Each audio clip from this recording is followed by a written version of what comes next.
suami saya kan kena kasus narkoba.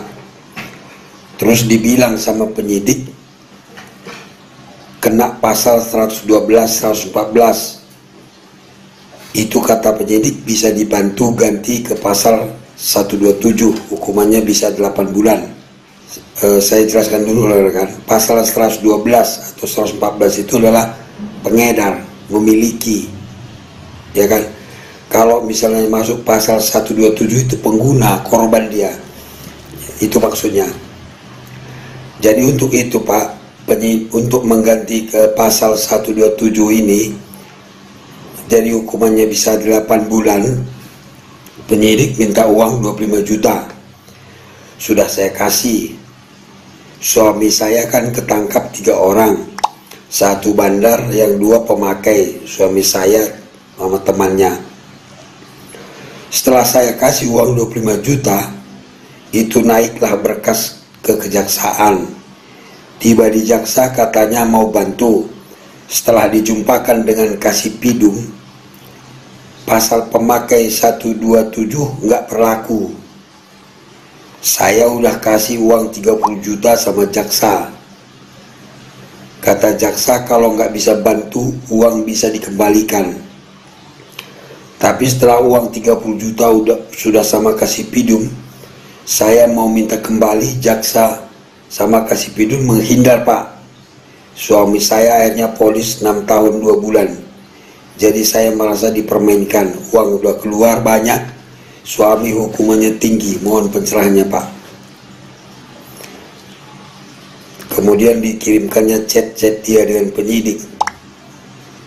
Ya, terus oknum-oknum lah. Jadi dalam hal ini saya tegaskan lagi rekan-rekan, ini yang ditujukan adalah oknum ya, oknum penyidik ataupun oknum jaksa. Dan belum tentu juga benar ini apa yang disampaikan teman kita ini ya kan. Kita tidak tahu apakah ini benar atau tidak ya. Tapi kita bisa bahas ini masalah untuk sebagai nambah pengetahuan kita, dan kita tahu apa yang harus dilakukan ketika terjadi permasalahan hukum. Elang Maut, pelopor anti kesewenang-wenangan, pengacara bagi diri sendiri.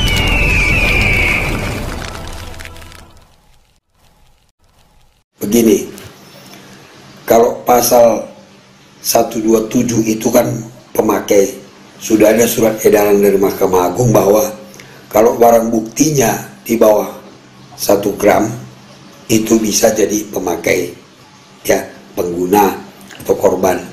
Tapi kalau barang buktinya di atas 1 gram sudah pasti dia dimasukkan ke pengedar atau memiliki ya kan, bukan lagi korban. Nah sekarang pertanyaannya, ini berapa banyak barang bukti? Kalau barang buktinya lebih dari 1 gram, sudah pasti tidak mungkin dibuat ke pasal 127 ya, kecuali dibuang barang buktinya sebagian. Berani nggak penyidik? Kan nggak mungkin kalau membuang barang buktinya. Saksinya banyak, waktu ditangkap ada saksi-saksi. Kalau sudah langsung ditimbang di situ tuh. Nah kalau misalnya dikurangi, ketahuan, bahaya penyidiknya kan rekan-rekan. Nah kemudian ke jaksa ya kan, di jaksa itu sudah ada kode etik rekan-rekan. Barang buktinya sekian, sudah ada batasan tuntutannya. Nggak berani jaksa juga sembarangan. Kalau barang buktinya 10 gram, nggak mungkin dituntut 3 tahun, 4 tahun. Sebagai pemakai misalnya, sudah pasti di atas 4 tahun. Bisa jadi 12 tahun, 15 tahun dia. Ya, sudah ada aturannya, batasannya. Supaya tertib mungkin kan. Jaksa juga nggak mau sembarangan ketika barang buktinya besar. Batasan tuntutan mereka sudah jelas. Jadi kalau ada oknum-oknum meminta uang, jangan langsung percaya rekan-rekan. Karena nggak masuk akal kan. Kalau barang buktinya lebih dari 1 gram, terus penyidik menjanjikan akan pasal 127, ya udah nggak mungkin lah, kecuali dihilangkannya barang bukti kan. Jadi kalau kita kasih duit sama aja kita bohong, sama bodoh namanya. Begitu juga ke jaksa. Ya kalau sudah barang buktinya banyak, gak mungkin dituntut ringan. Dikasih uang berapapun tetap aja kena dia, karena Jaksa nggak akan berani, rekan-rekan. Dikawasin juga jaksa, penyidik juga diawasin. Jadi kita jangan sembarangan mau ngasih uang, ya, dengan iming-iming. Nah, kebetulan ini kan ada bukti-bukti percakapan nih, ada bukti-buktinya nih. Kalau memang ada bukti penyerahan uang, sudah laporkan saja, ya kan? Kalau polisi dia bisa laporkan ke Propam, ya kan? Kalau jaksa juga bisa laporkan ke atasannya, atau laporkan langsung pidananya aja, pemerasan, ya. Kalau memang ada buktinya, kan? Jadi saya ulangi lagi, kasus narkoba ini rumit, ya.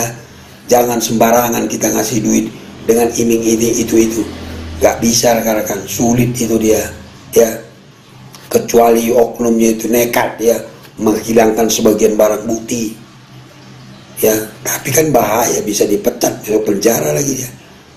Ya, jadi harus kita tahu, rekan-rekan, kalau untuk narkoba sulit untuk nyogok-nyogok begini, pasti banyak bohongnya, rekan-rekan, ya. Duit udah keluar, hukuman tetap tinggi, ya.